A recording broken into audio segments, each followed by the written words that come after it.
దెసలోనికి రాసిన రెండవ పత్రిక 2వ అధ్యాయం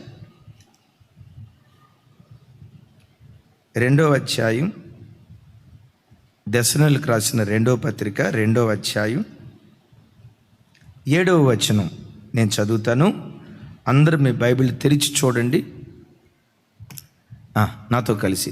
ధర్మ విరోధ సంబంధమైన మర్మము ఇప్పటికే క్రియ చేయుచున్నది కానీ ఇది వరకు అడ్డగించుచున్నవాడు మధ్య నుండి తీసివేయబడు వరకే అడ్డగించును. ధర్మ విరోధి ఒకడున్నాడు. నేను మిమ్మల్ని అడుగుతా, ఈ లోకంలో ధర్మ విరోధి ఎవరు? సైతానుగా మించిన ధర్మ విరోధి ఇంకొకటి లేడు. వాడికే ఈ స్థలంలో పౌలు గారి పేరు పెడతాడు, పాప పురుషుడు అంటాడు. ఏ పురుషుడమ్మా అంటే వాడు నిలువెత్తు వాడి నిండా ఏముంది? పాపం పాపం పాపం. పాప పురుషుడిగా పిలువబడుతున్న ఈ ధర్మ విరోధి ఒక్కొక్క ఇంటిలో వాడు ప్రవేశించాలని ప్రయత్నం చేస్తాడట. అయితే ప్రవేశించాలని ప్రయత్నం చేసేటప్పుడు ఆ ఇంటిలో అడ్డగించే వాళ్ళు ఉంటే, అడ్డగించే వాళ్ళు ఉన్నంత కాలం ఆ ఇంట్లో వాడు ప్రవేశించలేడట. అడ్డగించేవాడు ఎప్పుడైతే వాళ్ళ మధ్యలో నుంచి తీసివేయబడతాడో వెంటనే ఆ ధర్మ విరోధి ఆ ఇంట్లో ప్రవేశిస్తాడు అని దేవుని యొక్క వాక్యం అంటుంది. విన్నారా ఈ మాట? దైవజనమ, ధర్మ విరోధిగా పిలువబడుతున్న సాతాను మన ఇంటిలో అడుగు పెట్టకుండా, మన సంఘంలో అడుగు పెట్టకుండా అడ్డగించేది ఏదో తెలుసా? ప్రార్థనా శక్తి ఒక్కటి మాత్రమే అపవాదిని అడ్డగిస్తుంది.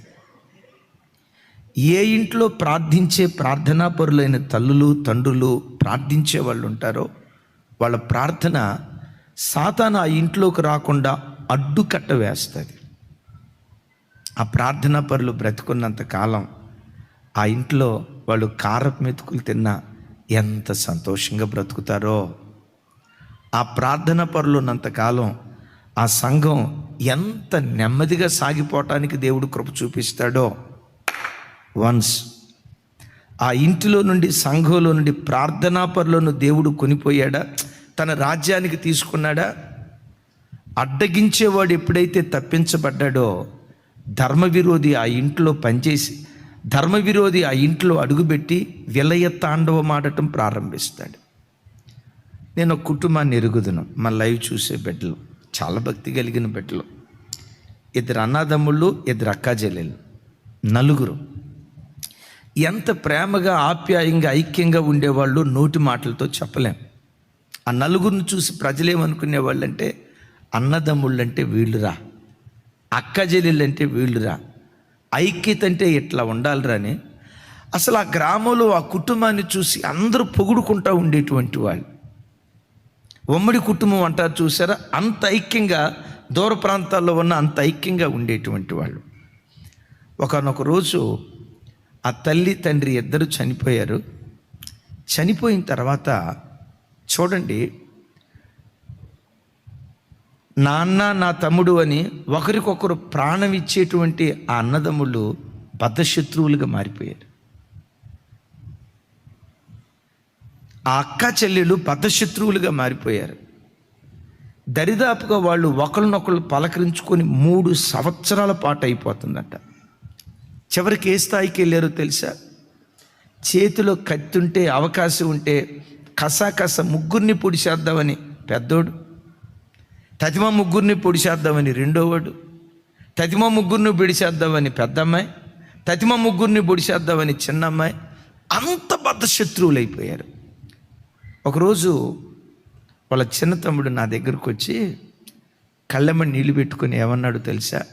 అన్నయ్య, మా అమ్మ బ్రతికున్న దినాల్లో, మా నాన్న బ్రతికున్న దినాల్లో వాళ్ళ విలువ నాకు తెలియలేదన్నా.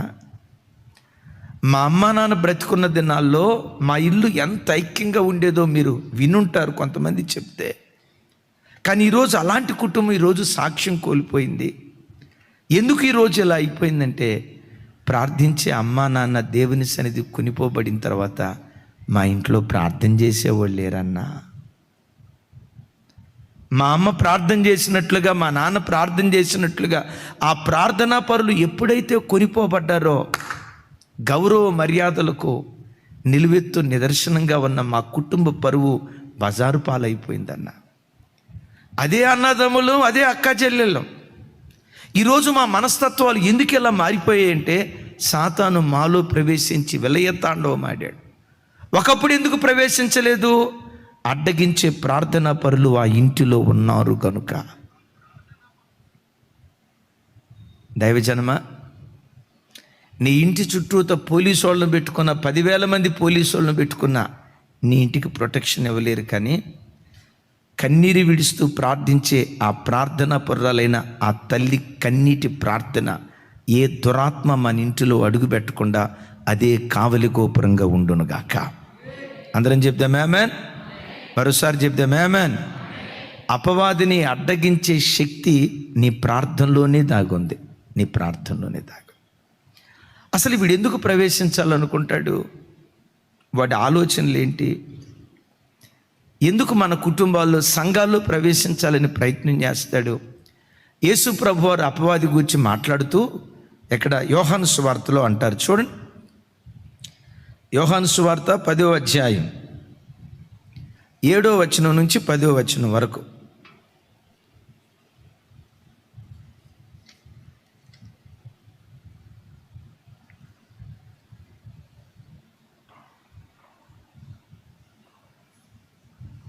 చూడండి ఆ మాట.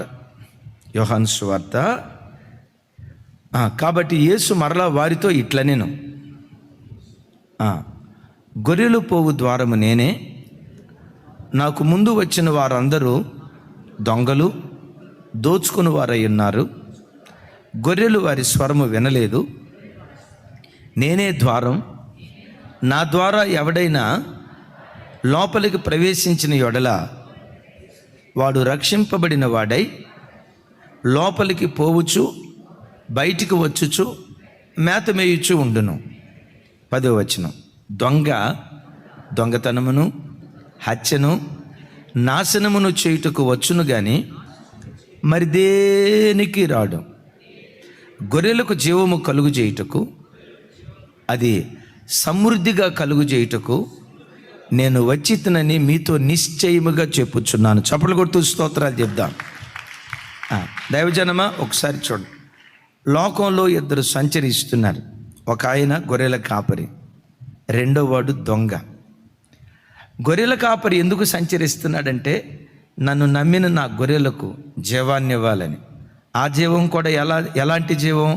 అరాకొర జీవం కాదు, సమృద్ధి అనే జీవం నా గొర్రెలకు ఇవ్వాలని గొర్రెల కాపరి సంచరిస్తూ ఉన్నాడు. యేసయ్యకి మహిమ కలుగును గాక. చెప్పండి, లోకమంతా ఎవరు సంచరిస్తున్నారు? గొర్రెల కాపరి. దైవజనమ, ఈ గొర్రెల కాపరి ఎవరయ్యంటే చెప్పండి ఎవరు? మన ఆరాధ్య దైవం ప్రభు అయిన యేసుక్రీస్తు వారు. ఆయన అనుక్షణం నీ హృదయ గదిలో ప్రవేశించాలని కోరుకుంటాడు, నీ ఇంటిలో ప్రవేశించాలని కోరుకుంటాడు, మన సంఘంలో ప్రవేశించాలని కోరుకుంటాడు. ప్రవేశించి సంఘానికి జీవం మాత్రమే కాదు, సమృద్ధి అయిన జీవం మనకివ్వాలని కాపరి ఆశపడతాడు.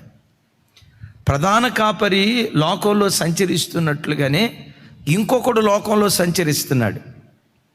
ఎవడు వాడు? ధర్మ విరోధి, పాప పురుషుడిగా పిలువబడుతున్న సాతాను. వీడెందుకు సంచరిస్తున్నాడంటే, నిన్ను దోచుకోవటానికి, నిన్ను నాశనం చేయటానికి, హత్య జరిగించడానికి. నేను మిమ్మల్ని అడుగుతా, గొర్రెల కాపరి మన ఇంట్లో సంచరించాలా, దొంగ ప్రవేశించాలా? గొర్రెల కాపరి మన ఇంట్లో సంచరించాలా, దొంగ సంచరించాలా? మన ఈ మధ్య ఒక ఇంట్లో దొంగలు పడ్డారంట. అద్భుతం. ఆ రాత్రి ఆ ఇంట్లో ఉండి బిర్యానీ వండుకొని తినిపోయారంట. వెళ్తా ఉత్తరం రాశారట. ఏమనంటే, మీ ఫ్రిడ్జ్లో మీరు దాచిపెట్టిన చికెన్ ముక్కలు మేము వండుకొని తిన్నాం, మీ బిర్యానీ మేము తిన్నాం, దయచేసి మీ ఇంట్లో బిర్యానీ వండుకొని తిన్నందుకు మమ్మల్ని గురించి ఏమనుకోవద్దు, క్షమించండి అని క్షమాపణ ఉత్తరం రాశారంట. వీళ్ళు అనుకున్నారు, బిర్యానీ కదా తినిపోయింది, పానీలే అనుకునే లోపు ఇంకొక ఉత్తరం కనపడిందంట. ఏంటో తెలుసా? మీ బీరువా పగలగొట్టి బీరువాలో ఉన్న నగలంతా తీసుకొని వెళ్ళాం, దయచేసి క్షమించనని ఉత్తరం రాశారంట. మీలో ఎవరైనా చూసి ఉండొచ్చు ఈ మాట. దైవజనమా, సైతాన్ గాడు ఎవడో తెలుసా? వాడు దొంగ. నీ ఇంట్లోకి ఎందుకు రావాలనుకుంటాడంటే నీ ఇంట్లో ఉన్న సమాధానం దోచుకోవాలని, మీ ఇంట్లో ఉన్న ప్రేమను దోచుకోవాలని, మన కుటుంబాల్లో ఉన్న ఆత్మీయ వాతావరణం దోచుకోవాలని, సంఘంలో ఉన్న ప్రతిష్టను, వైరాగ్యాన్ని, దైవ సేవకుల్లో ఉన్న ఆత్మీయతను ఒక వ్యక్తి కొన్ని సంవత్సరాల బట్టి కట్టుకుంటూ వస్తున్న ఆ భక్తి జీవితాన్ని దోచుకోవాలని సాతాను ప్రతి ఇంటిలో వాడు ప్రవేశించాలని ప్రయత్నం చేస్తాడు. ఎవడు వాడు దొంగ. వాడి మొట్టమొదటి లక్షణం ఏంటో తెలుసా? నిన్ను దోచుకోవాలి. ఏం దోచుకోవాలి? నీ లోపట ఏ పవిత్రత ఉందో పవిత్రతను దోచుకోవాలి. నీ గుండెల్లో దేవుడంటే ఎంత పిచ్చి ప్రేమ ఉందో నీ పిచ్చి ప్రేమను దోచుకోవాలి. నీ ఇల్లు ఎంత బలమైన ప్రార్థనా ఇల్లుగా కట్టబడుతుందో నీ ఇంటిలో ఉన్న ప్రార్థనా జీవితాన్ని దోచుకోవాలి. వాడు ఎవడై అంటే దోచుకునేవాడు. తర్వాత ఏం చేస్తాడు తెలుసా? నాశనం చేస్తాడు. అంటే ఇక వెతికిన గతంలో కనపడ్డ ఆత్మీయత ఇంత కూడా కనపడకుండా, మేలైనది ఏది కనపడకుండా పూర్తిగా నాశనం చేయాలని ప్రయత్నం చేస్తాడు. ఆ తర్వాత హత్య. చెప్పాలి ఇంకోసారి చెప్పాలి. హత్య అంటే ఇక్కడ చచ్చిపోయినట్టు లెక్క. అంటే దాని అర్థం ఏంటంటే మనలో ఉన్న ఆత్మీయత పూర్తిగా చచ్చిపోయేటట్లుగా చేయాలి. ఇది శత్రువైన సాతాను యొక్క ఆలోచన. ఒకవైపు దొంగ తిరుగుతున్నాడు, మరొక వైపు గొర్రెల కాపరి తిరుగుతున్నాడు.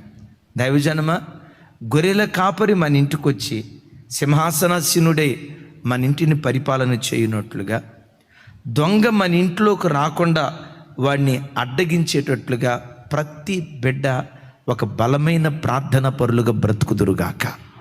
చెప్దాం ఆమేన్. బైబిల్లో చాలాసార్లు నేను మీతో పంచుకున్నాను. సమూయేలు ఉండిన దినాల్లో ఫిలిష్తీయులు ఇశ్రాయేలీల సరిహద్దులలోనికి రాక ఆగిపోయారు అని రాసి ఉంటుంది. చూడండి ఆ మాట. సమూయేలు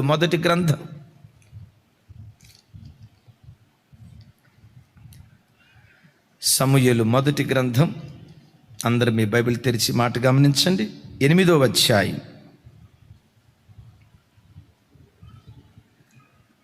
13వ వచనం చదువుకుందాం. 13వ వచనం అందరూ చూడండి ఆ మాట. నేను చదువుతాను. సమూయేలు మొదటి గ్రంథం 7వ అధ్యాయం 7వ అధ్యాయం 13వ వచనం నాతో కలిసి. ఇలాగున ఫిలిష్తీయులు అణపబడిన వారై ఇశ్రాయేలీయుల సరిహద్దుల్లోనికి తిరిగి రాక ఆగిపోయేరు. సమూయేలు ఉండిన దినములన్నిటను యెహోవా హస్తము ఫిలిష్తీయులకు విరోధముగా ఉండెను. చప్పుడు కొడితే యేసయ్యకు స్తోత్రాలు చెప్దాం. ఈ మాట మన కుటుంబాల్లో దేవుడు నెరవేర్చునుగాక. ఈ మాట మన సంఘంలో దేవుడు నెరవేర్చునుగాక. చూడండి ఇక్కడ ఆ మాట అలాగే ఉంచుతాము. చూడండి. ఇలాగున ఫిలిష్తీయులు అణచబడిన వారై. ఫిలిష్తీయులు ఏమయ్యారట? అణచబడ్డారు. అంటే అపవాది అణచబడ్డాడు. ఇశ్రాయేలీల సరిహద్దులలోనికి రాక ఆగిపోయారు. ఫిలిష్తీయులకు విరోధంగా యెహోవా హస్తము ఎత్తబడింది. ఇశ్రాయేలీలకు అనుకూలంగా దేవుని హస్తము చాపబడింది. ఎందుకు ఫిలిష్తీయులు అణచబడ్డారు? ఇశ్రాయేలీల సరిహద్దులోనికి రాక ఆగిపోయారు. ఎలాంటి అద్భుత కార్యం ఎందుకు జరిగింది అంటే బైబిల్లో రాయబడిన మాట సమూయేలు ఉండిన దినములలో అని రాసి ఉంటుంది. ఏ దినాలు? సమూయేలు ఎలాంటి వాడు? బలమైన ప్రార్థనా పరుడు. ఏలీ కాలంలో ఫిలిష్తీయులు రాగలిగారు. ఇశ్రాయేలు దేశాన్ని నాశనం చేసి ఇశ్రాయేలు దేశంలో ఉన్న దేవుని ప్రభావాన్ని దోచుకొని వెళ్ళిపోయారు. విన్నారా? దేవుని ప్రభావాన్ని వాళ్ళు దోచుకొని వెళ్ళిపోయారు. ఏలీ కాలంలో ఫిలిష్తీయులు రాగలిగారు, దేశాన్ని సర్వనాశనం చేయగలిగారు. కానీ సమూయేలు కాలంలో వాళ్ళు రాలేకపోయారు. ఎందుకో చెప్పంటారా? సమూయేలు ప్రార్థన ఫిలిష్తీయులు దేశంలోనికి రాకుండా అడ్డగిస్తూ వచ్చింది. దైవజనమా, ఒక్కడి ప్రార్థన దేశాన్ని కాపాడింది. దేశాన్ని కాపాడింది. ఒక మాట అంట, ఒక్కడి ప్రార్థన దేశాన్ని కాపాడినప్పుడు నీ ఒక్కదాని ప్రార్థన నీ ఇంట్లో ఉన్న నలుగురిని కాపాడలేదా? నీ ఇంట్లో ఉన్న ఇద్దరు పిల్లలను కాపాడలేదా? ఒక్కడి ప్రార్థన దేశాన్ని కాపాడినప్పుడు ఒకడి ప్రార్థన సంఘంలో ఉన్న ఒక 5,000 మందిని కాపాడలేదా? దైవజనమా, హృదయపూర్వకంగా నమ్మండి, నీ ప్రార్థనకి ఎంత శక్తి ఉందంటే ఒక్కడి ప్రార్థన దేశాన్ని కాపాడగలుగుతుంది. 7 కోట్ల మంది ఒకవేళ 160 కోట్ల మంది మన భారతదేశంలో ఉంటే ఈ 160 కోట్ల మంది ప్రజలను కాపాడటానికి కొన్ని లక్షల మంది సైనికులు ఉన్నారు. లక్షల మంది సైనికులు చేయగలిగిన కార్యానికి మించి ఒక్క ప్రార్థనాపరుడు ఆ కార్యాన్ని చేయగలుగుతాడు. విన్నారు ఈ మాట? ఒక ప్రార్థనాపరుడు లక్షల కొలది సైన్యానికి సమానమని దేవుని యొక్క వాక్యం ఉంటుంది. ఒక్క సమూయేలు ప్రార్థన దేశమంతటికి కావలి గోపురంగా మారిపోయి ఫిలిష్తీయులు ఆ దేశంలోనికి రాకుండా ఆగిపోయారు. నీ పిల్లల కొరకు ఇంకెక్కువగా బలంగా ప్రార్థించే, పిల్లలను శత్రువు ముట్టడానికి చేసే ప్రార్థన నువ్వు చేయలేదని కాదు, చేస్తున్న ప్రార్థన సరిపోలేదేమో. చేసే ప్రార్థన చేయాల్సినంతగా ఒకవేళ చేయలేకపోయేవేమో. ఒక మాట అడుగు, సాతాను అణచబడాలి ప్రభువా, వాడు నా సరిహద్దుల్లోకి రాకూడదయ్యా. నీ పిల్లలుగా మేము హెచ్చించబడినట్లుగా మా దినాలు సమూయేలు ఉండిన దినాలుగా చేయి ప్రభు అని ఒక్కొక్క బిడ్డను ఈ తరపు సమూయేలులుగా దేవుడు మార్చునుగాక. చెప్దాం ఆమేన్. అయితే దైవజన్మ, అపవాది ఎలా మన కుటుంబాల్లో అడుగుపెట్టి జీవితాల్లో నాశనం చేయాలని ప్రయత్నం చేస్తాడో యోవేలు గ్రంథంలో ఒక మాట మీతో జ్ఞాపకం చేస్తాను. చూడండి, యోవేలు గ్రంథం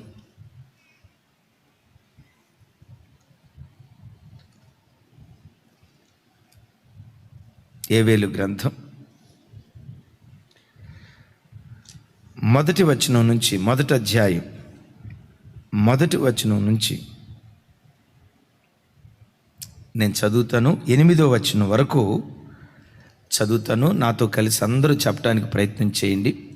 పెతూయేలు కుమారుడైన యోవేలునకు ప్రత్యక్షమైన యెహోవా వాక్కు, పెద్దలారా ఆలకించుడి, దేశపు కాపురస్తులారా మీరందరూ చెవియొగ్గి వినుడి.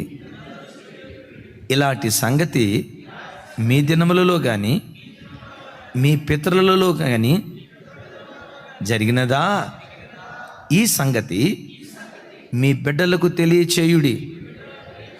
వారు తమ బిడ్డలకును ఆ బిడ్డలు రాబోవు తరం వారికి తెలియజేయు, రాబోవు తరం వారికి తెలియజేయుదురు.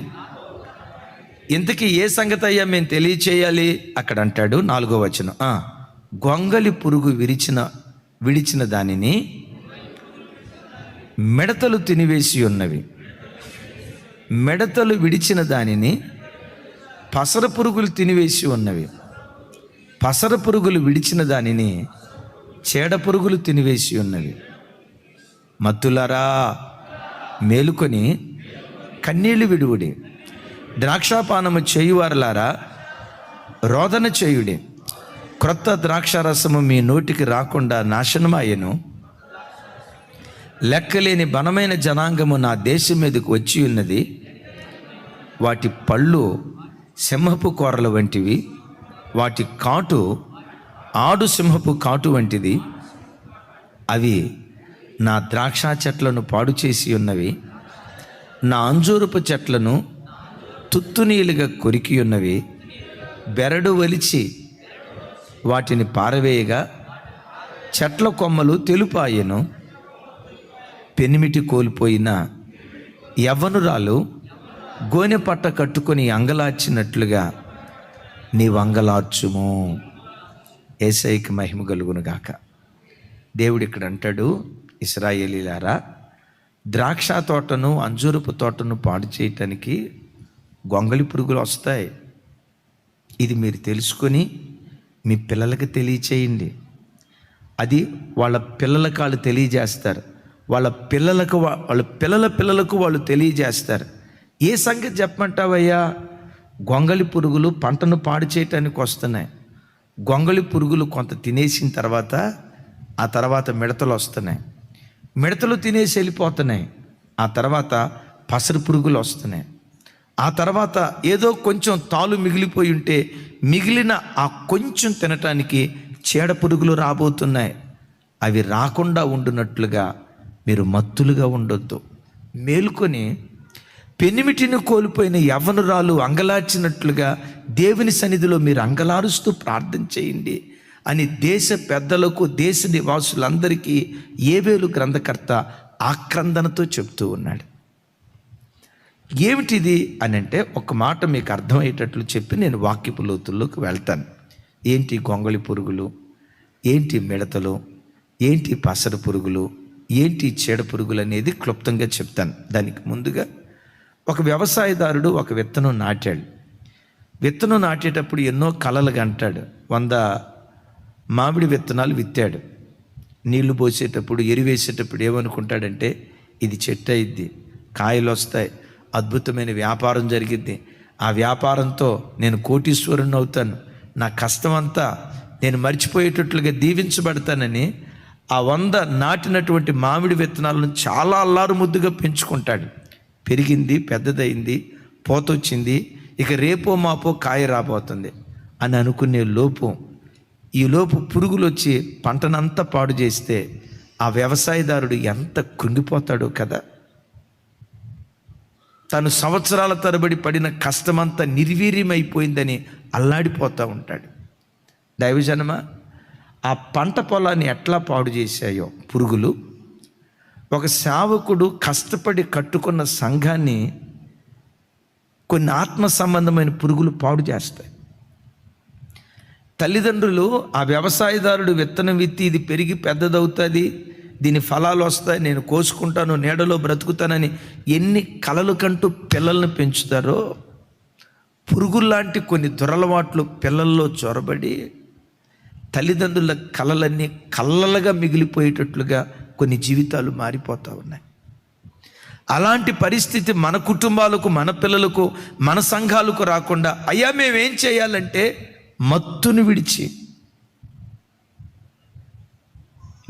విడిచి పెనిమిటిని కోల్పోయిన యవ్వనురాలు ప్రలాపించినట్లుగా నా సన్నిధిలో మీరు ప్రలాపిస్తే ఆ పురుగులు రాకుండా ప్రార్థన ద్వారా దేవుడే అడ్డగించడం ప్రారంభించును గాక. చేద్దాం ఆమేన్. ఒక 2 సంవత్సరాల క్రితం అనుకుంటా చెప్పినట్టున్న ఆ తల్లి ఎంఆర్ఓ 30వ సంవత్సరానికి వచ్చేసరికి భర్త చనిపోయాడు. ఒక కొడుకు. ఇంకో పెళ్లి చేసుకుందామా అంటే రేపు వచ్చిన వాడు పుట్టినటువంటి ఈ బిడ్డను కొడుకుగా చూస్తాడో లేదో అని చెప్పి కొడుకు కోసం ఎంఆర్ఓ ఉద్యోగం చేసే ఆ తల్లి మరొక వివాహం చేసుకోకుండా తన జీవితాన్ని అట్లా దేవునికి అప్పగించుకొని కొడుకును పెంచుకుంటుంది. ఇక తల్లి ఆశలన్నీ కొడుకు మీదే. ఏంటి, వీడు పెద్దోడు అవుతాడు, వీడు ప్రయోజకుడు అవుతాడు, నా కష్టం అంతా పోద్ది, ఇక బ్రతికిన దినాలంతా వీడి నీడలో నేను నెమ్మదిగా బ్రతకొచ్చు అని చెప్పి తను సంపాదించే ప్రతి రూపాయి కొడుకు కోసమే పెట్టుబడి పెడుతుంది. 10వ తరగతి చదివాడు, మంచి టాప్ మోస్ట్గా. ఇంటర్మీడియట్ చదివాడట, మంచి టాప్ మోస్ట్ ర్యాంక్లో పాస్ అయ్యాడు. ఆ తర్వాత ఎంబీబీఎస్లో జాయిన్ అయ్యాడు. ఫస్ట్ ఇయర్ వరకు బాగున్నాడటండి. సెకండ్ ఇయర్కి వెళ్ళినప్పటి నుంచి డ్రగ్స్కి అలవాటు పడ్డాడట. డ్రగ్స్కి అలవాటు పడ్డాడట. తల్లికి ఇదేం తెలియట్లా. 5 సంవత్సరాల్లో పూర్తి అవ్వాల్సిన ఎంబీబీఎస్ 7 సంవత్సరాలైనా పూర్తిగా అట్లా కాంపస్ నుంచి బయటికి రావట్లా. ఏమైందో తల్లికి అర్థం కాల. ఒకనొక రోజు కాంపస్కి వెళ్ళి ఎంక్వైరీ చేసింది. బాబు సెకండ్ ఇయర్లోనే ఫెయిల్ అయ్యి కాలేజీకి రావట్లేదని, అసలు ఎంబీబీఎస్ డిస్క్వాలిఫైడ్ అని తల్లికి వివరాలు తెలియట్లా. ఇవన్నీ తెలుసుకొని కొడుకు దగ్గరికి వెళ్ళి చూస్తే ఆ గది నిండా గంజాయి పొట్లాలు, ఆ గది నిండా మందు బాటిళ్ళు, అప్పటికి ఆ తల్లి 70 లక్షల రూపాయలకి పైగా ఫీజు కాకుండా 70 లక్షల రూపాయలకి పైగా తాను దాచుకున్న రూపాయి అంతా వాడి కొరకు దారబోసిందట. ఆ కొడుకు శవంలాగా అయిపోతే తల్లి కాళ్ళ మీద పడి అంటుందంట, రేయ్, మీ నాన్న చనిపోయినా ఇంకొక మంచి భవిష్యత్తు ఇవ్వాలని ఇంకొక పెళ్లి చేసుకోకుండా నీకోసం త్యాగం చేసుకున్నారా? ఈ తల్లికి నువ్వు ఇచ్చే ప్రతిఫలమా ఇది? ఎందుకురా ఇట్లా చేస్తున్నావు అని అంటే వీడు అన్నాడట, అసలు నీ వల్లనే నేను ఇట్లా అయ్యా, నువ్వు మంచి తల్లివి కాదు. నేను ఎట్లా చెడ్డ తల్లిని అయ్యారా? నీకు ఎక్కడైనా అవమానం తెచ్చేటట్టుగా బ్రతికేనా? ఎందుకు ఇంత మాట అంటున్నావు? నేను అడిగినప్పుడు నువ్వు డబ్బులు సరిగ్గా పంపించట్లా. అసలు నువ్వు తల్లివేనా? నువ్వు తల్లివేనా? వాడు కొనసాగింపు మాటల మధ్యలో అన్నాడంట, అసలు ఆ డబ్బు ఇంకొకటికి ఎవడికి ఇస్తున్నావో నువ్వు నాకేం తెలుసు, ఎంతలో మాట అన్నాడట.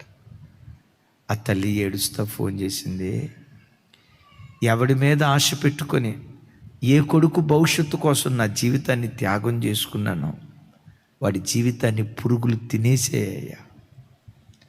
నా ఆశల సౌధం కుప్పలాగా కూలిపోయిందయ్యా. ఎంఆర్ఓ ర్యాంకులో ఉన్న నేను, నా కడుపును పుట్టిన కొడుకు కనీసం ఇంటర్మీడియట్ క్వాలిఫికేషన్తోనే వాడు ఆగిపోయాడయ్యా. ఆగిపోతే ఆగిపోయాడు, పచ్చి డ్రగ్గిస్ట్గా వాడు మారిపోయాడు. వాడి కళ్ళు చూస్తే గుంటల్లో కళ్ళ కింద నల్లటి చారు. ఆ బిడ్డ చెప్తూ చెప్తూ ఒక మాట ఏమందో తెలుసా?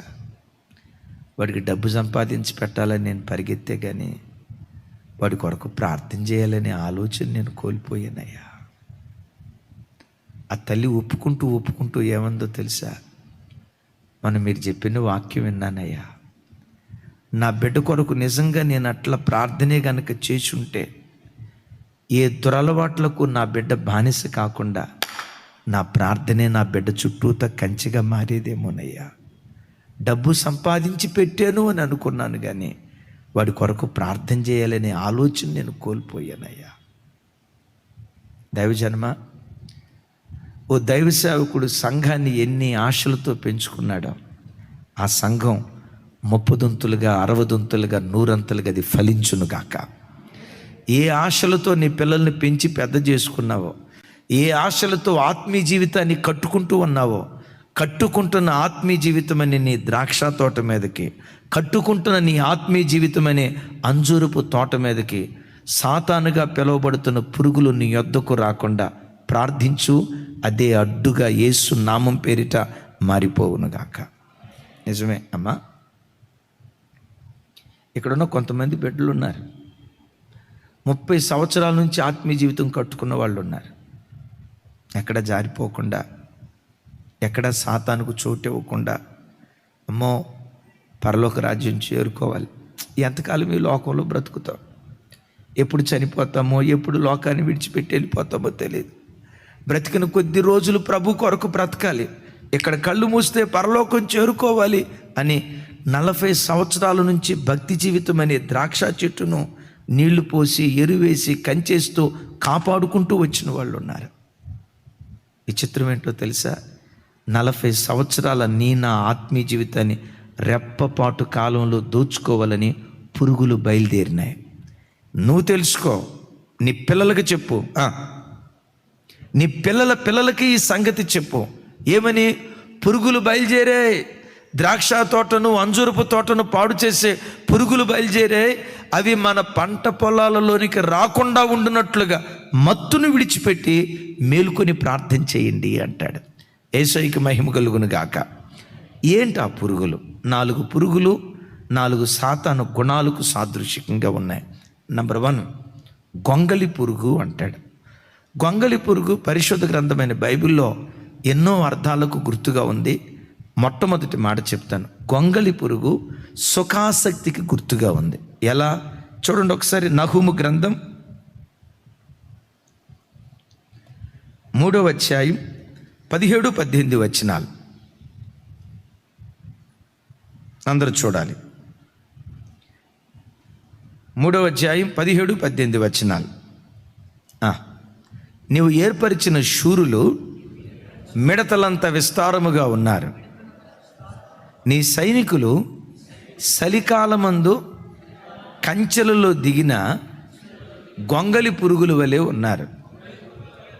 చూడండి ఒకసారి ఆ మాట అట్లా ప్రక్కన పెట్టు తమ్ముడు, ఆ మాట అట్లా ప్రక్కన పెట్టు. వినండి, ఇక్కడ అష్షూరు రాజ్యాన్ని గురించి దేవుడు మాట్లాడతాడు. అష్షూరు రాజ్యం నెట్ట నిలువున దోచుకోబడింది, మొత్తం దోచుకోబడింది. ఎందుకు దోచుకోబడింది అంటే, నువ్వు ఏర్పరిచిన శూరులు మిడతలంత విస్తారంగా ఉన్నారు. కానీ వాళ్ళు ఏం చేశారంటే, నీ సైనికులు చలికాలమందు కంచెలలో దిగిన గొంగలి పురుగులాగా ఉన్నారు. పొలానికి కంచేస్తాం కదా, ఈ గొంగలి పురుగులట ఈ చలికాలం వచ్చినప్పుడు కంచెల దగ్గరికి వెళ్ళి గూడు ఏర్పరిచి ఆ గూడి లోపలికి వెళ్ళి గాఢ నిద్రపోతాయట. గాఢ నిద్రపోతాయి. ఎక్కడికి వెళ్ళి చెప్పాలి, కంచెల దగ్గరికి వెళ్ళి ఆ కంచెల లోపల గూడు కట్టుకొని ఈ చలికాలం మందు గొంగలి పురుగు, అదే చలికాలం మనం గొంగలి కప్పుకుంటాం చూసారా, ఇది కూడా ఆ బ్యాచే. గొంగలి కప్పుకుంటాం చూసారా, ఇది కూడా ఆ బ్యాచే. విచిత్రం చూడండి, గొంగలి పురుగు పట్టు పురుగు ఒకే రకంగా ఉంటాయి. గొంగలి పురుగు పట్టు పురుగు. మన ఐజాక్ అన్నోళ్ళ బావమరిది పట్టు పురుగు పరిశ్రమను పెట్టారు. అక్కడ ప్రార్థన చేయటానికి వెళ్ళాం. పట్టు పురుగుల పరిశ్రమ ప్రారంభించాను. వచ్చిన తర్వాత నేను అడిగాను, తమ్ముడు మీ పట్టు పురుగులు ఎట్లున్నాయి తమ్ముడు అన్నాను. ఫుల్ గాఢ నిద్రపోతున్నాయి అన్న అన్నాడు. లేవలేదా అన్న. అన్నయ్య ఇందాకే భోజనం చేశాయి 36 గంటల దాకా లేవన్నా అన్నాడు. ఎన్ని గంటలు నాకు అర్థం కాక 36 గంటల అన్నాను. 36 గంటలన్నా అవి లేవన్నా మేము లేపాల్సిందేనన్నా అన్నాడు. నాకు అర్థం కాక పట్టు పురుగులు మనం లేపాలా, ఎట్టా లేపుతారు తమ్ముడా? ఏమన్నా అలారం కొడతారా? లేకపోతే మన స్టాప్ వాచ్ ఉంటుంది కదా, ఏం చేస్తారు తమ్ముడా అన్నాను. ఏమి లేదన్నా, నీళ్ళల్లో సున్నం పోస్తామన్నా, సున్నం నీళ్ళు అట్లా కలిపి ఒక్కొక్క దాని మీద జల్లుతామన్నా, సున్నపు నీళ్ళు దాని కళ్ళల్లో పడి మంట పుట్టి అప్పుడు నిద్రలేస్తాయి అన్న. బా ఎంత అద్భుతమైనయో చూడండి. అంత గాఢ నిద్రలోకి సైనికులు వెళ్ళిపోయారంట. సైనికులే ఎట్లున్నారు? విస్తారంగా ఉన్నారు. సైనికులే మిడతలంత విస్తారంగా ఉన్నారు. పేరుకు శూరులే, ఒక్కడికి ప్రార్థన లేదు. గొంగలి కప్పుకొని గురకలు పెట్టి నిద్రపోయే బ్యాచ్ ఆ ఇంట్లో ఉంది. సుఖాసక్తి వాళ్ళకి అలవాటు అయిపోయింది. అష్షూరు రాజ్యం దోచుకోబడింది. దైవజనమా ఒకసారి చూడండి, నీవైనా నేనైనా సుఖాసక్తికి అలవాటు పడితే, సుఖాసక్తి సాతాను ఆయుధాల్లో ఒక ఆయుధం. ఒకప్పుడు వాక్యం పట్ల నీకు ఆసక్తి ఉండేది, ఉపవాసం పట్ల ఆసక్తి ఉండేది, కుటుంబ ప్రార్థన పట్ల ఆసక్తి ఉండేది. చూడండి, పరిశుద్ధాత్మను పొందుకోవాలని ఆసక్తి ఉండేది, సమాజంగా కూడుకొని ప్రభువుని ఆరాధించాలని ఆసక్తి ఉండేది. ఒకప్పుడు నీవు కలిగిన ఆ దైవాసక్తిని కోల్పోయి ఈరోజు సుఖాసక్తి వైపు వస్తే, ద్రాక్ష తోటను గొంగలి పురుగులు ఎట్లా పాడు చేశాయో సుఖాసక్తి నా ఆత్మీయ జీవితాన్ని పాడు చేస్తుందని ఎరిగి ఎప్పుడు నిద్రను చంపుకొని, ఆకలిని చంపుకొని, తిండిని చంపుకొని, గంటల తరబడి నిద్రపోవాలి అనే సౌఖ్యపు జీవితాన్ని చంపుకొని నిన్ను నీవు శ్రమలకు అప్పగించుకుందువుగాక. చెబుదాం ఆమేన్. ఒకప్పుడు ఉపవాసం పట్ల ఎలాంటి ఆసక్తి నీకుండేదో, ప్రార్థన పట్ల ఎలాంటి ఆసక్తి ఉండేదో, ఆ ఆసక్తిని కడవరకు మనం కాపాడుకుందుముగాక. కొంచెం గట్టిగా చెప్దాం. మన భక్తి జీవితాన్ని పాడు చేసే మొట్టమొదటి గుణం ఏంటో తెలుసా? సుఖాసక్తి. ఏ ఆసక్తి? మనం పేద స్థితిలో ఉన్నప్పుడు ప్రారంభంలో మనకి ఏ ఆసక్తి ఉండేదో తెలుసా? అరుణోదయ ప్రార్థన పట్ల ఆసక్తి ఉండేది. ప్రొద్దునే 4 లేవాలి, వారానికి ఒకరోజు ఉపవాసం ఉండాలి, ఆసక్తి. ఆదివారం అందరికంటే ముందు మందిరానికి రావాలి, ఆసక్తి. సంవత్సరానికి వచ్చి కనీసం 2 పర్యాయాలైనా బైబిల్ పూర్తి చేయాలి, ఆసక్తి. వారానికి ఒకసారి కాదు 2 సార్లు ఉపవాసం ఉందాం, ఉపవాసం పట్ల ఆసక్తి. ఈ సంఘం ఏం చేసిందంటే ఈ దైవికమైన ఆసక్తిని కోల్పోయి ఇప్పుడు ఏ ఆసక్తికి వచ్చింది? సుఖాసక్తికి వచ్చింది. ఈరోజు అరుణోదయపు వర్తమానం ఉంది. మీరు ఎంతమంది విన్నారో నాకు తెలియదు. ఈరోజు ఎర్లీ మార్నింగ్ మెసేజ్ ఏంటి? ఈరోజు ఎర్లీ మార్నింగ్ మెసేజ్ చెప్పండి. అమ్మా, మీరు మాంసాహారులా? ఇదొక ప్రశ్న. మీరు మాంసాహారులా అయితే తప్పక ఇది వినాల్సిందే. ఈ వర్తమానంలో ఒక తమ్ముడు కామెంట్ పెట్టాడట, నాకు మెసేజ్ పంపించాడు. ఏం పంపించాడో తెలుసా? అన్నయ్య, నా చిన్నతనంలో మా అమ్మ ఆ ఇంటికి ఈ ఇంటికి వెళ్ళి అడుక్కొని వచ్చి మాకు భోజనం పెట్టేది అన్నయ్య. ఈరోజు మీరు చెప్పిన వాక్యం నా పూర్వస్థితిని దేవుడు గుర్తుకు తెచ్చాడు. లిటరల్గా మా అమ్మ భిక్షగత్తె. అయితే ప్రభువును పట్టుకున్న వాళ్ళు భిక్షగత్తె. ఆ భిక్షాటన చేస్తూ పేదరికంలో బ్రతికే దినాల్లో మా ఇంట్లో ఎంత ప్రార్థన జరిగేదో నాన్నయ్య, ఎంత భక్తిగా బ్రతికేవాళ్ళు నాన్నయ్య. మమ్మల్ని చూసిన వాళ్ళంతా వీళ్ళు కూటికి పేదోళ్ళేమో కానీ నీతికి పేదోళ్ళు కాదురా వీళ్ళు. ఎంత సమాధానంగా, ఎంత ఐక్యంగా బ్రతుకుతున్నారని మా కుటుంబాన్ని చూసి అందరూ ఘనంగా మాట్లాడేవాళ్ళు. అలా కష్టపడి చదువుకుంటూ వచ్చాను. ఏ ప్రాంతంలో మా చిన్నతనంలో మా అమ్మ అడుక్కొని వచ్చి మాకు భోజనం పెట్టిందో అదే ప్రాంతంలో ఈరోజు సంపన్న స్థితిలో దేవుడు మమ్మల్ని నిలవబెట్టాడు. ఇదే హైదరాబాద్ పట్టణంలో 2 సొంత గృహాలు దేవుడు మాకు ఇచ్చాడు. ఇదంతా సంతోషదాయకమే, కానీ డబ్బు ఎప్పుడైతే వచ్చిందో, సంపన్న స్థితి ఎప్పుడైతే వచ్చిందో అప్పటి ప్రార్థన మేము కోల్పోయామన్నా. ఆ రోజుల్లో ఉండే దైవాసక్తి మేము కోల్పోయామన్నా. ఆ రోజుల్లో దేవుడంటే ఎంత పిచ్చి ప్రేమ ఉండేదో ఆ ప్రేమను మేము కోల్పోయామన్నా. కింద తమ్ముడు నాకు వాట్సాప్ మెసేజ్లో కామెంట్ ఏమి రాస్తాడో తెలుసా? ఇప్పుడు దేవుణ్ణి నా పూర్వపు స్థితి ఇవ్వాలి అని దేవుణ్ణి అడగాలో, మరలా పేద స్థితికే పంపించాయి అప్పుడు కానీ నాకు భక్తి వస్తుంది అని దేవుణ్ణి అడగాలో నాకు అర్థం కావట్లేదన్నా. ముగింపులో రాస్తాడు, నా పూర్వపు భక్తి మరలా మాకు దయచేసేటట్లుగా మా కొరకు ప్రార్థన చేయండి అన్నా. దైవజనమ, నీ సంపన్న స్థితి నీకు సుఖాసక్తిని కలుగు చేస్తుంది, జాగ్రత్త.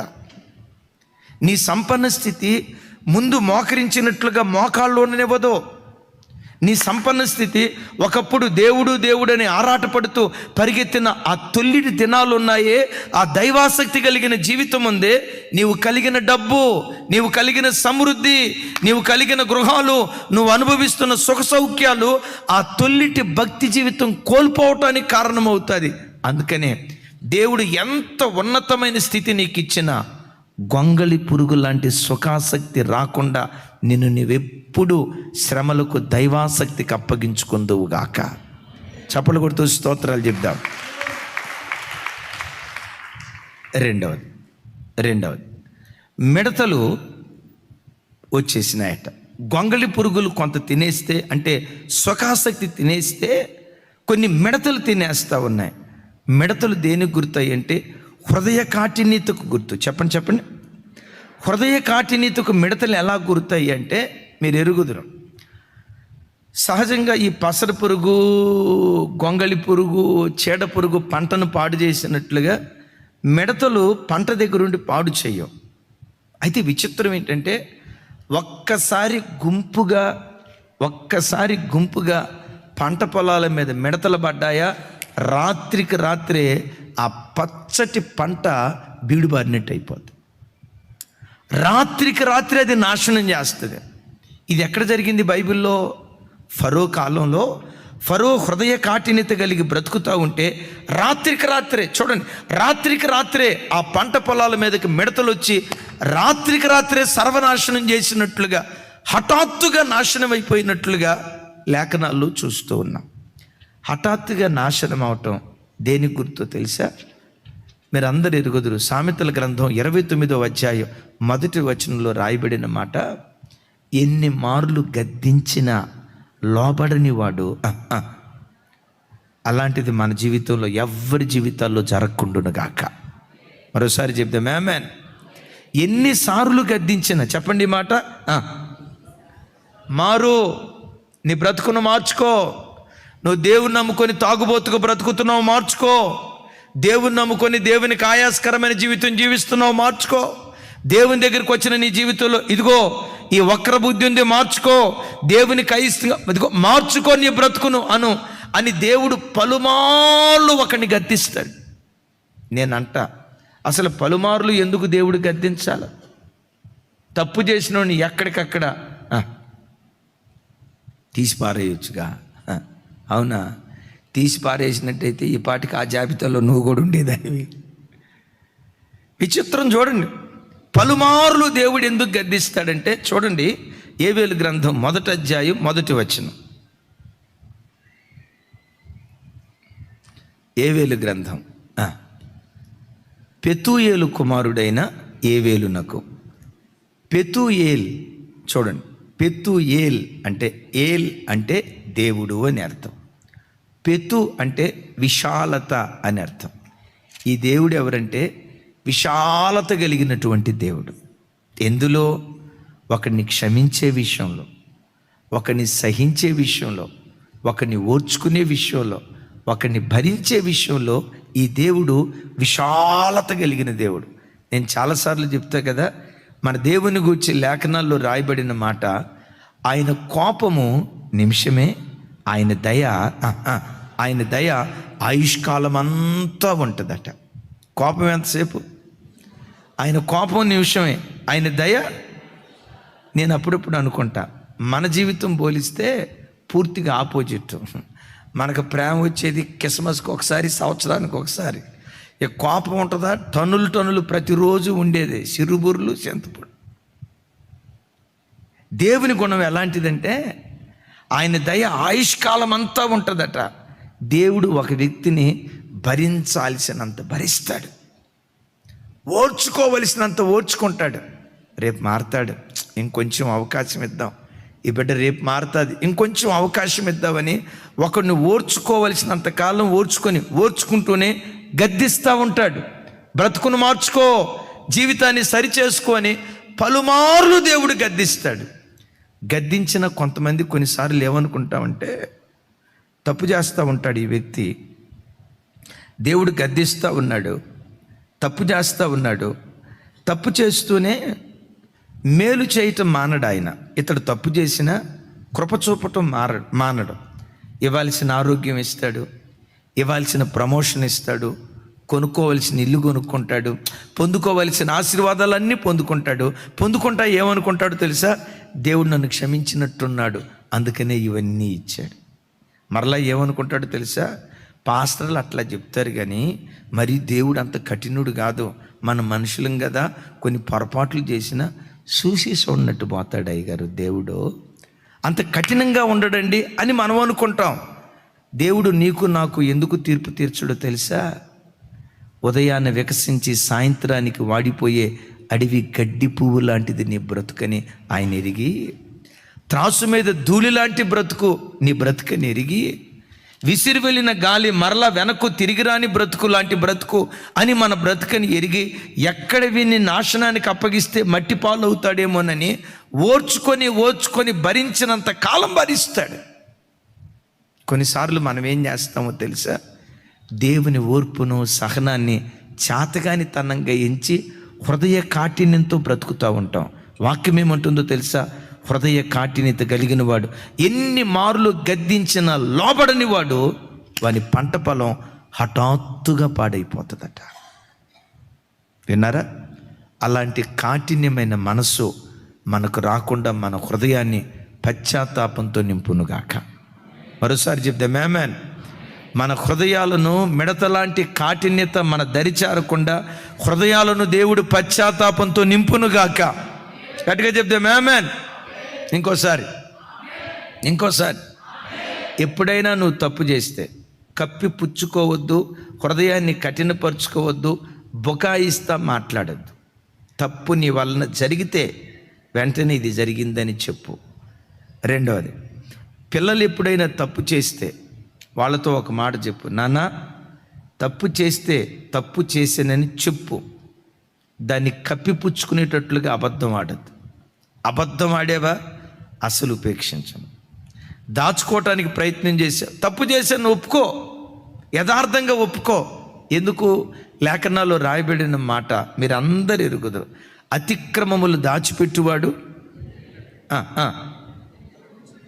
ఒక 2 రోజుల క్రితం మన పిల్లలకు బ్రదర్స్కి ఫోన్ చేశారు. అక్క ఫెయిత్లో ఇక్కడ పెట్టిన రిస్ట్రిక్షన్ కాదు, దైవికమైన పద్ధతి ఏంటంటే 6:30కి ప్రార్థన అయిపోయిన తర్వాత అందరూ స్నానం చేసుకొని బైబిల్ తీసుకొని 8 దాకా బైబిల్ చదువుకోవాలి. ఇక ఉదయం లేచిన తర్వాత ఎవరు పండుకోవద్దు, బైబిల్ చదువుకోండి, 8 దాకా బైబిల్ చదువుకోండి. మంచి పద్ధతా కాదా చెప్పాలి? ప్రొద్దున్న లేచి స్నానం చేయాలి, మంచి పద్ధతా కాదా? అరే చెప్పండి అమ్మా. 10 దాకా స్నానం చేయకుండా జుట్టు ఇట్లా పైకి పెట్టుకొని, ఈ మీసాలు తెల్ల మీసాలు ఇట్టాగే పెట్టుకొని వికృతంగా కనపడ్డారనుకోండి, అదే టైంలో మీరు వచ్చారనుకోండి, అసలు వాళ్ళని చూసి వీళ్ళు సేవకులేనా అని అనుకుంటారా? అనుకోరు. వీళ్ళు ఏమైనా మున్సిపాలిటీలో పనిచేస్తున్నారా ఏంటి అనుకుంటారు. మంచి పద్ధతి. ప్రొద్దునే 6:30కి ప్రార్థన అయిపోయిన వెంటనే అందరూ స్నానం చేసుకోండి, 8 4-5 అధ్యాయాలు బైబిల్ చదువుకోండి, మంచి పద్ధతి. మన ఈ మధ్య ఎవరికో పిల్లలకు ఫోన్ చేశారు, ఎవరో రాజుకో ఇజ్రాయిల్కో, రాజు స్నానం చేసావా అని అంటే, అక్క దూర ప్రాంతాల నుంచి వచ్చే వాళ్ళకి ఫోన్లు చేస్తున్నాను అక్క అన్నాడు. నేనేం అడిగాను, నువ్వేం చెప్తున్నావు? మీరేం రాజు వైపు చూడొద్దు, రాజు చాలా మంచివాడు అన్న.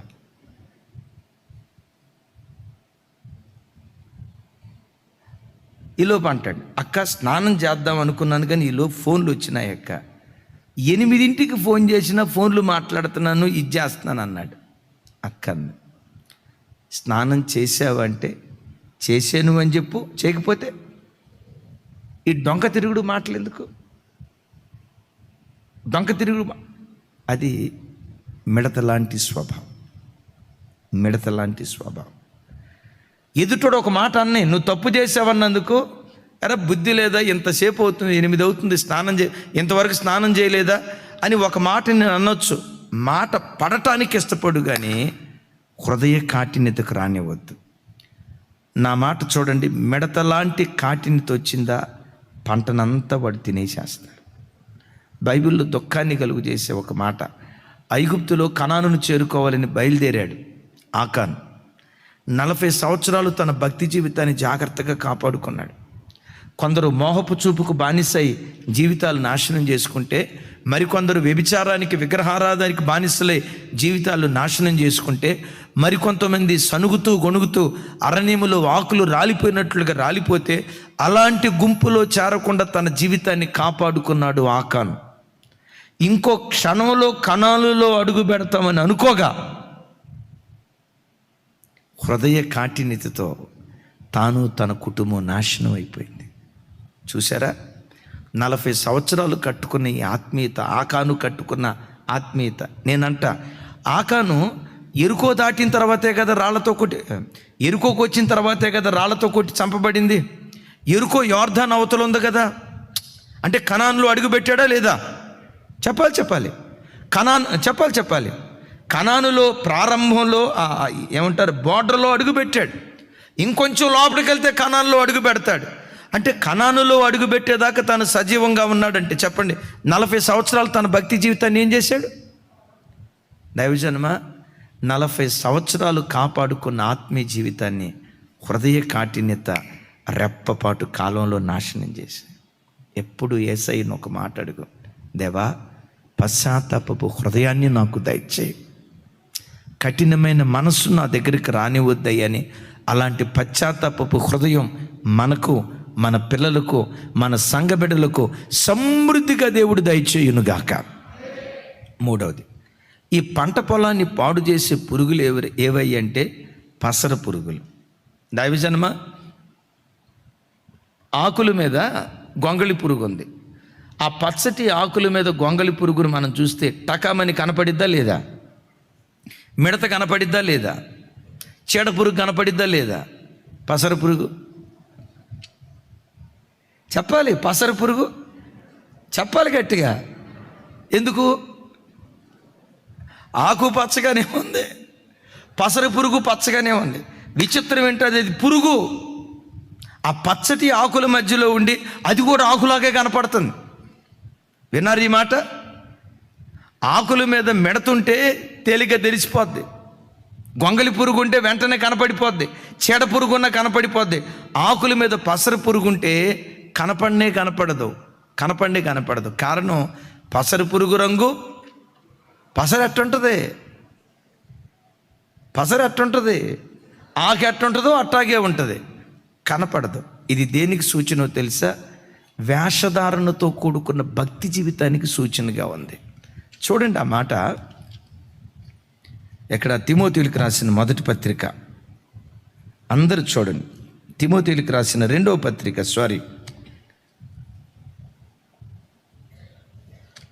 ఒకసారి మీ బైబిల్ తెరిచి చూడండి. తిమోతీయులకు రాసిన రెండవ పత్రిక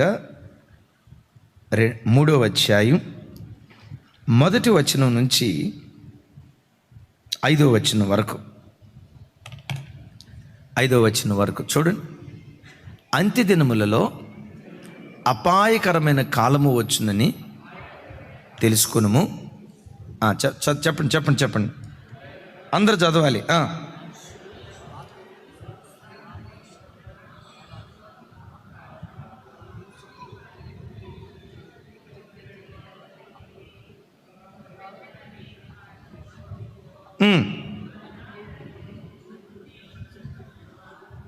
ద్రోహులను, మూర్ఖులను, గర్వాంధులను, దేవుని కంటే సుఖానుభవం ఎక్కువగా ప్రేమించువారును. 5వ వచనం ఇక్కడ పెద్దగా, పైకి భక్తి కలిగిన వారయ్యుండి.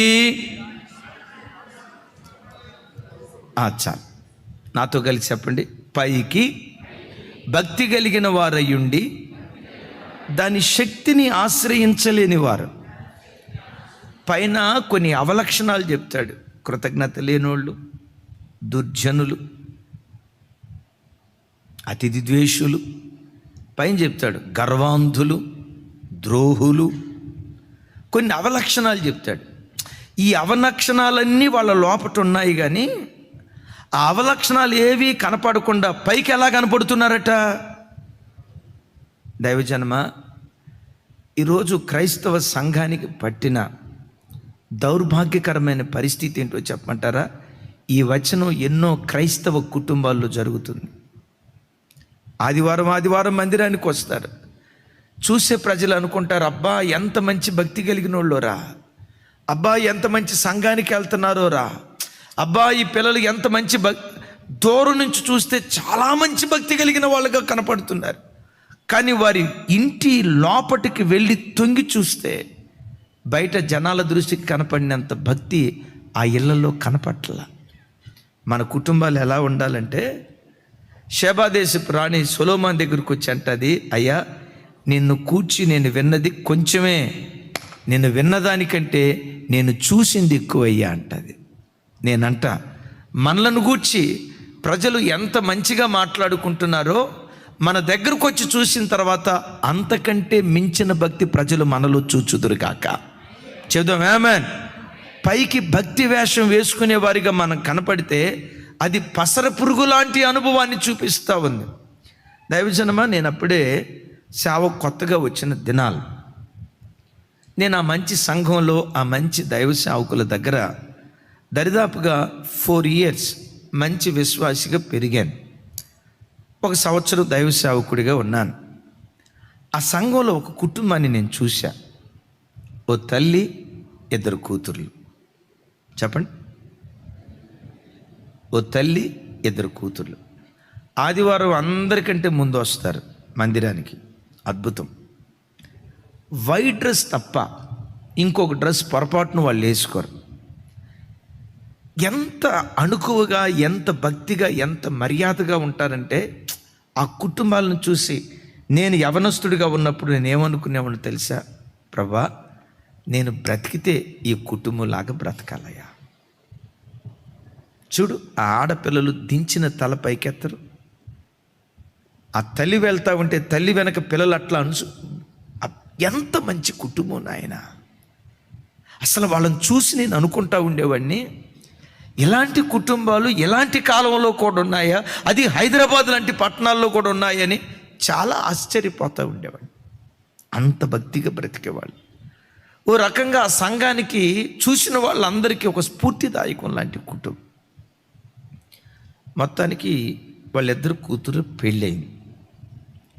చిన్నమ్మాయిని నాకు తెలిసిన అబ్బాయికి ఇచ్చారు.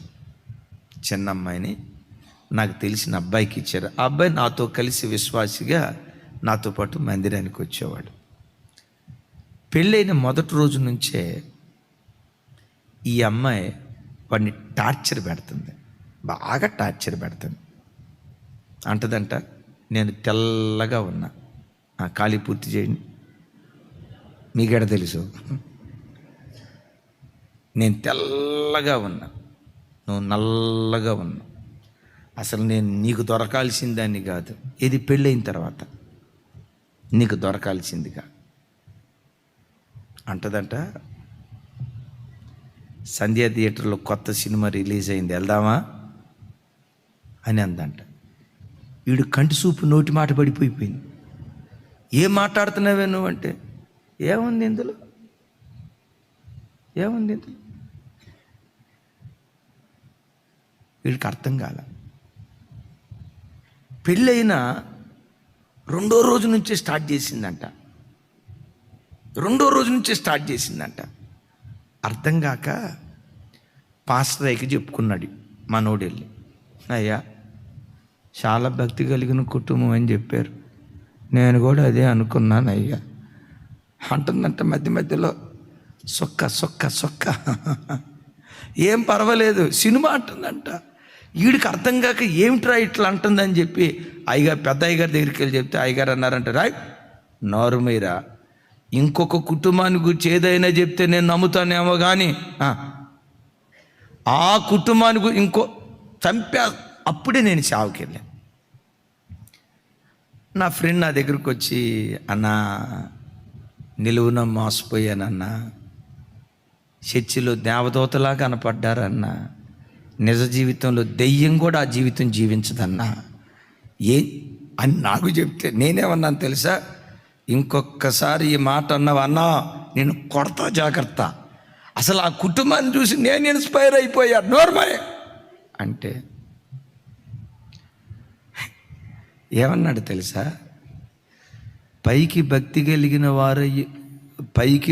కలిగిన వారి వలె కనపడుతూ దాని శక్తిని ఆశ్రయించలేని వారు ఉంటారు సంఘంలో అని తిమోతి గారితో పౌలు గారు అన్న మాట చదివినప్పుడు నాకు అర్థం కాలేదన్నా, నా పెళ్ళయిన తర్వాత అర్థమైంది అన్నాడు. ఏమర్థమైంది నీకన్నా? సంధ్యా థియేటర్ సినిమాకి తీసుకెళ్ళు అని అంటుందన్న. ఎవరు? నేను నమ్మనన్నా అన్న. అబద్ధం చెప్తున్నాడు అనుకున్నాం. మొత్తానికి పెళ్ళైన 4వ రోజే వీడు నా కూతుర్ని టార్చర్ పెడుతున్నాడని చెప్పి తీసుకొని వెళ్ళిపోయాను. నేను అప్పుడే కొత్తగా సేవకు వచ్చాను. సరే పాస్టర్ గారు చెప్పారు, నాన్న ఆ ఇంటికి వెళ్ళి ఆ తల్లిని కూతుర్ని ఒకసారి రమ్మని చెప్పు, నేను మాట్లాడతాను, అసలు ఏం జరిగిందో మనకు అర్థం కావట్లేదు, ఇద్దరిని కూర్చోబెడితే కానీ అప్పుడు మనకు అర్థమైద్ది అని చెప్తే, ఆ ఇంటికి వెళ్ళేటప్పుడు నేను ఎంత సంతోషంగా వెళ్ళానో తెలుసా. నాకు ఆ కుటుంబం బాగా తెలుసు, వాళ్ళ పిల్లలు ఒక రకంగా నాకు ఇన్స్పిరేషన్. ఆ తల్లి అట్లా తెల్లబట్టలు వేసుకుని వెళ్తుంటే పిల్లలు అట్లా గొర్రెల్లాగా తల్లిని అనుసరిస్తూ ఉంటారు. నేను వెళ్తే నన్ను చూడటంతో, అన్నా మా ఇంటికి వచ్చావా అని సంతోషంగా నన్ను ఆహ్వానిస్తారని చెప్పి నేను అప్పుడే కొత్తగా సేవకు వచ్చాను. నాతో పాటు ఒక పెద్ద ఆయన వచ్చాడు. మేమిద్దరం వెళ్ళాం, తలుపు కొట్టాం. తలుపు తీయటంతో వాళ్ళ అమ్మ వచ్చింది. బయటకు రావటం మా వైపు ఎట్ట చూస్తుందో తెలుసా? ఏంటొచ్చారు? ఏంటొచ్చారు? సూపులతో చంపుతారంటారు చూసారా? చర్చిలో కనపడే ఆవిడేనా ఈవిడ? అరే మన చర్చికి వచ్చే ఆవిడే. ఏంటొచ్చారు? పెద్ద ఆయన నా పక్కన వచ్చి పెద్ద ఆయన, ఏంటొచ్చారు? అయ్యగారు మిమ్మల్ని రమ్మన్నారమ్మా. పంతులు గారి పని పెళ్లి చేసే వరకే, పంచాయతీలు తీర్చడం పంతులు గారి పని కాదంది. ఇంతకు పంతులు గారు ఎవరో నాకు అర్థం కాల. పాస్టర్ గారికి పెట్టిన పేరేంటో తెలుసా? పంతులు గారు. చర్చికి వచ్చినప్పుడు ఏం చేస్తా తెలుసా?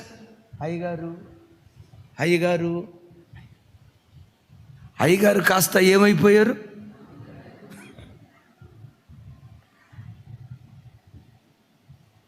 నేను అనుకున్నా సారీ ఈ పెద్ద ఆయన ఈమెకు అంత తెలిసినట్లేదు, నేను బాగా తెలుసు కదా అని నేను ఆ పెద్ద ఆయన దగ్గరికి వెళ్ళి, అన్న నేను మాట్లాడతాను అని అంటే,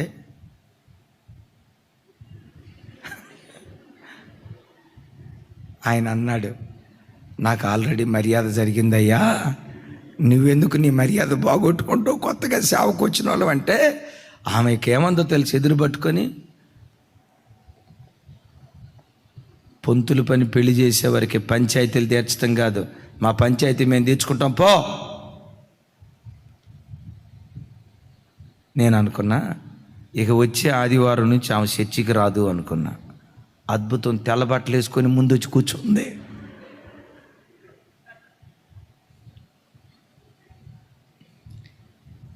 ఇటు దైవ సేవకుల్లో వేషధారణ, వ్యక్తిగత జీవితంలోకి వెళ్ళి తొంగి చూస్తే బయట కనపడుతున్నంత భక్తిగా ప్రజలు కనపట్ల. వ్యక్తిగత జీవితాల్లో లోపలికి వెళ్ళి తొంగి చూస్తే, దైవజనమా, నువ్వు బయట కనపడిన దానికంటే నీ అంతరంగం మరెక్కువ శ్రేష్టంగా ఉండును గాక. సొలొమోను గూర్చి షాబా దేశపు రాణి ఏదైతే అందో అదే మాట దేవుడు మనలను గూర్చి, ప్రజలు మనలను గూర్చి ఆ మాట అందును గాక. అయితే ఇలాంటి సాతాను కార్యాలు మనలో ప్రవేశించకుండా ఉండాలంటే చెప్పండి, అడ్డగించేదేది? కొంచెం గట్టిగా చెప్దాం మరోసారి. గొంగళి పురుగుగా పిలువబడుతున్న సుఖభోగాలు, సుఖాసక్తి మన దగ్గరికి రాకుండానుగాక. హృదయ కాఠిన్యత మన దగ్గరికి రాకుండానుగాక. వేషధారణ మన దగ్గరికి రాకుండానుగాక. చేడ పురుగు లాంటి అనుభవం మన దగ్గరికి రాకుండానుగాక. ఇవన్నీ మన దగ్గరికి రాకుండా ఉండాలంటే చెప్పండి, మీరు నేనేం చేయాలి? చెప్పాలి. వాకిడి దగ్గర కూర్చొని కర్ర పట్టుకొని, గొంగలి పురుగా వచ్చావా సంపేత్త అని అంటే కుదరదు.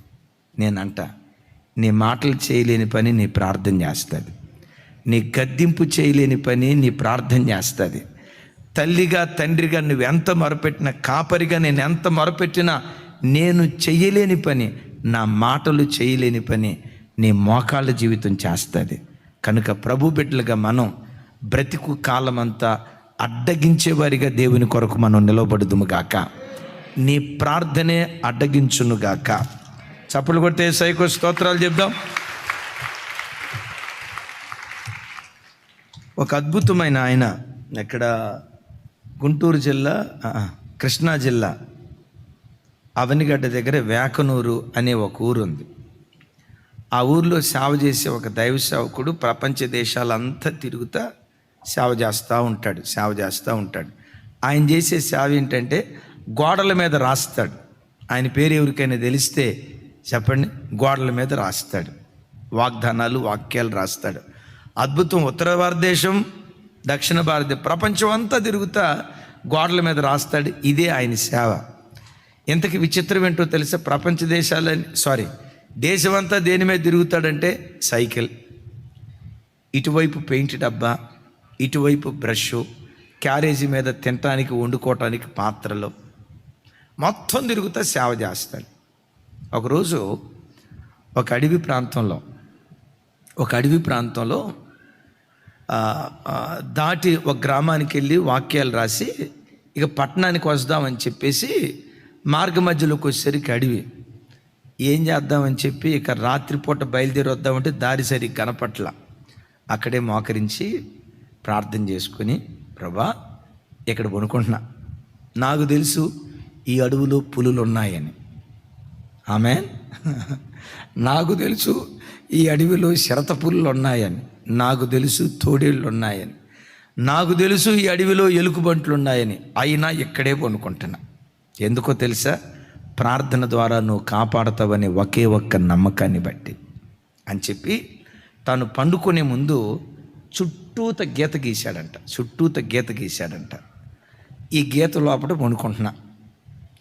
గీత దాటి సింహం కానీ, పులి కానీ, ఎలుగుబంటి కానీ ఒక్కడుగు కూడా లోపలికి రాకూడదు. ప్రార్థన అడ్డుకట్ట అన్నావుగా, ప్రార్థన ఆపుతుంది అన్నావు కదా, ప్రార్థన కాపాడుతాను అన్నావు కదా, ప్రార్థన కాపాడుతుంది అన్నావు కదా. అలాగా నిన్ను శోధించడానికి నేను ఈ పని చేయట్లా. కావాలని అడవిలోకి వెళ్ళి నేను గీత గీసుకోవట్లా. నా ప్రయాణంలో పరిస్థితులు ఎట్లా వచ్చాయి, ఈ రాత్రి పండుకుంటున్నా. ప్రార్థన ప్రాకారం లాంటి దాన్ని ఎన్నోసార్లు వాక్యం చెప్పాను. ప్రార్థన ప్రాకారం లాంటి దాన్ని ఎన్నోసార్లు పాట పాడాను. ఇందాక కూడా మనం పాడుకున్నాం కదా, ప్రార్థనే అని పాడుకున్నానయ్యా.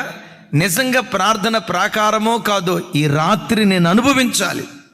పాడటం కాదు, చెప్పటం కాదు, వ్యక్తిగతంగా నేను రుచి చూడాలి ప్రభు అని చుట్టూత గీత గీసి, తమ్ముడు మీ వేకనూరు చుట్టూత గీత గీసి ఆ రాత్రి పండుకున్నాడంట. పండుకున్న మరుక్షణంలోనే గాఢ నిద్రకి వెళ్ళిపోయాడంట. తెల్లారింది, సజీవుడిగా లేచి మోకరించి ప్రార్థన చేశాడంట.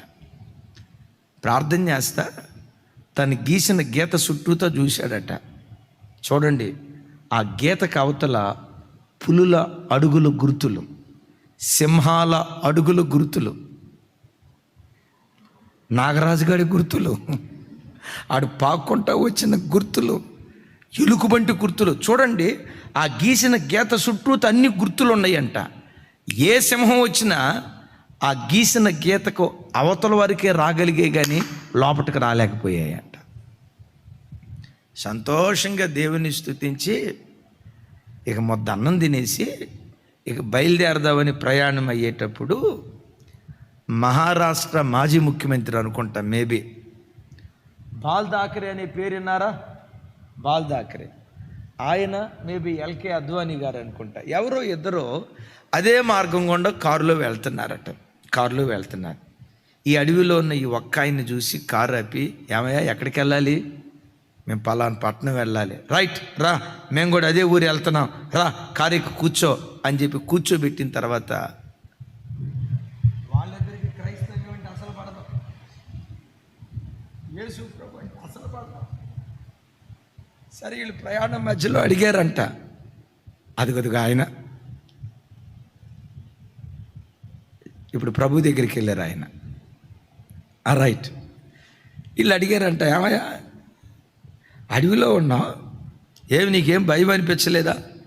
ఏం పులులు ఎలుగుబంట్లు మొత్తం తిరుగుతూ ఉంటాయి కదా, ఏంటి అంత ధైర్యం ఏంటి అని అంటే, మెల్లిగా యేసు ప్రభు గురించి చెప్తా, అయ్యా ప్రార్థన చేస్తే చాలు, ఆ ప్రార్థనే మాకు ప్రాకారం. ఎడారిలోనైనా అదే ప్రాకారం, సముద్రంలోనైనా అదే ప్రాకారం, అగ్ని మంటల్లోనైనా అదే ప్రాకారం. ప్రార్థన చేసుకొని నేను అట్లా పండుకున్నాను, గీత గీసుకున్నాను, ఒక్క క్రూర మృగం కూడా నన్ను ముట్టలేదు, సజీవంగా దేవుడు కాపాడాడయ్యా అని చెప్తే వీళ్ళకి వెంట కొంచెం అదే రకంగా, ఎందుకయ్యా ఆ యేసు ప్రభు అని ఆ ఊరు ఈ ఊరు తిరుగుతా, అటు ఇటు తిరుగుతా, కష్టపడి పని చేస్తావు, మాకులాగా కష్టపడి డబ్బు సంపాదించుకొని, మాకులాగా కారులు కొనుక్కొని కారులో తిరగవచ్చు కదా నువ్వు అని అంటే, ఈయన అన్నాడంట, మరి ఇప్పుడు నేను దేనిలో తిరుగుతున్నాను?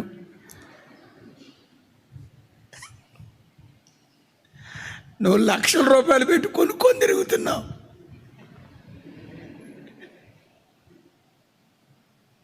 యేసయ్యకి మహిమ కలుగును గాక.